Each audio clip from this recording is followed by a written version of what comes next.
The American Revolution by Sandia Sandow and Megan Higgins. Motivations for colonization. There are many motivations for the colonies. Some were to spread Christianity, expand trade, provide a source of raw materials, and a military basis. The 13 original colonies. There are 3 different sections for the states. There were the New England, the Middle Colonies, and the Southern Colonies. The New England colonies consisted of Massachusetts, Rhode Island, Connecticut, and New Hampshire. They were Puritans and Pilgrims. Their government was Mayflower Compact with the Meeting House. Their economy consisted based on shipbuilding, fishing, etc. The Middle Colonies consisted of Pennsylvania, New Jersey, New York, Delaware, and Maryland. They were Quakers. Their government was ruled by British monarchy. Then William Penn formed Pennsylvania. Their economy consisted of merchants, trading, and small-scale farming. The Southern Colonies consisted of Virginia, South Carolina, North Carolina, and Georgia. They were Anglican and Catholic. Their government was ruled by the House of Burgesses and divided into counties. Their economy consisted of indentured servants, slaves, and plantation owners.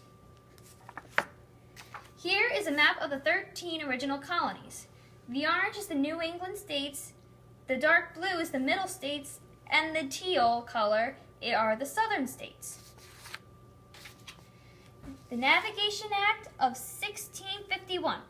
This is a series of laws that banned the use of foreign ships for trade between every country except Britain. This caused resentment in the colonies against Britain. The French and Indian War.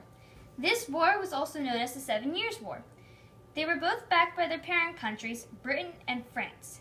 The British and colonists won, but suffered a huge war debt of 70 million euro, which doubled to be 140 million euro. King George III.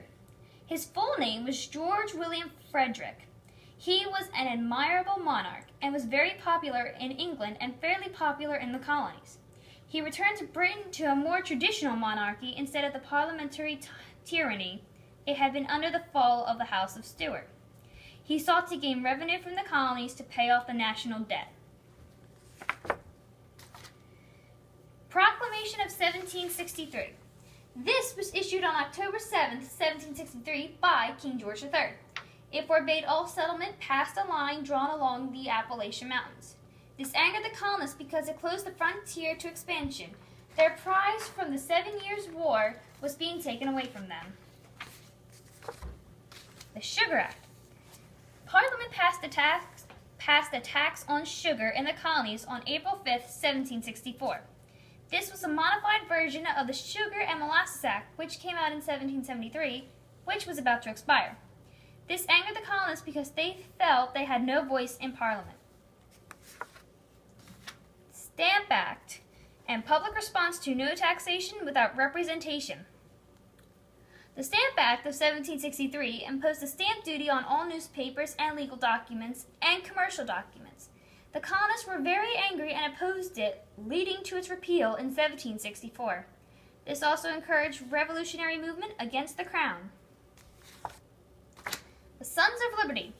The Sons of Liberty were a secret society of American colonists that were formed to protect the rights of the colonists and fight British taxation. The society included many revolutionary leaders, such as Samuel Adams, John Adams, and Paul Revere. It also included representatives from each colony. The Boston Massacre. The Boston Massacre was a street brawl between colonists and stationed British soldiers. After being threatened and having objects thrown at them by the colonists, they fired into the crowds without orders, killing 5 people and injuring 6. This rallied animosity against England. The Tea Act. The Tea Act was passed by Parliament on June 10, 1773. This granted the British East India Company a monopoly on tea sales in the American colonies. This undercut the business of local merchants, launching the final spark to the revolutionary movement in Boston. The Boston Tea Party. On the night of December 16, 1773, the Sons of Liberty dressed up as Mohawk Indians, boarded 3 ships docked in the Boston harbor and destroyed over 92,000 pounds of tea. They did this to rebel against the Tea Act.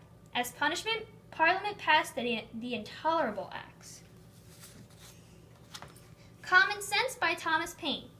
Thomas Paine wrote Common Sense to challenge British authority and inspire few colonists to declare and fight for their independence from Britain.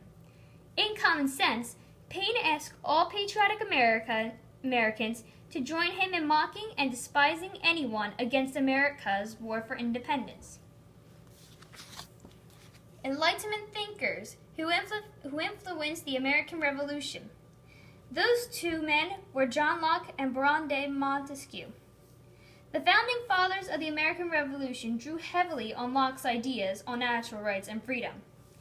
Baron de Montesquieu's writings and political ideas were read by many American colonists and founder and had a profound influence on the shaping of the United States Constitution.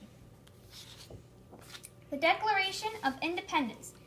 This was a document written by Thomas Jefferson. It states the reasons why colonists want independence from Britain. There are 4 parts of the Declaration of Independence: the preamble, the Declaration of Natural Rights, list of grievances, and a resolution of independence. The Revolutionary War. The British and the colonists both had advantages. The British had experienced soldiers and military leaders. They also had a lot of money and supplies to hire soldiers.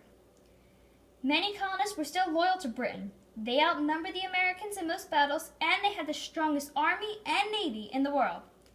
Advantages of the colonists. They desired to win this because they were fighting for their own cause. They fought for their homes, state, and families. They had a militia with unique fighting styles. They also knew the land because it was their homeland. And they had outstanding leadership of George Washington.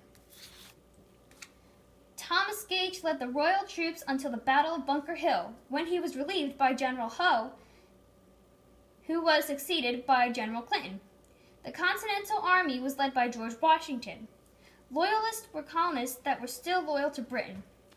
Over 200 battles were fought between the British and colonists. Slowly but surely, the tide started to turn towards the colonists. The Americans won the war, which lasted 8 years, 8 months, and 26 days. It started on April 9, 1775, and ended on May 12, 1784. The Treaty of Paris. The Treaty of Paris was a document signed in 1763 that ended the American Revolutionary War. It was signed by the representatives of King George III and the United States of America. It was signed on September 3, 1763. The Constitution. This was the document that replaced the Articles of Confederation. Congress called for ratifying conventions in each state because it stated that it must be ratified in 9 states to go into effect. It was created on September 17, 1787, and ratified on June 21, 1778. This was better than the Articles of Confederation because it consolidated the nation, which the Articles of Confederation failed to do. It was responsible for creating the form of government known as federalism. The election of Washington. George Washington was unanimously elected as the first president in the election of 1789. He was the obvious choice for many reasons. Some were because he was a national war hero, he was commander-in-chief of the Continental Army, and he had experience of being president of the 1787 Constitution Convention in Philadelphia. I hope you enjoyed it. Merry Christmas. Goodbye.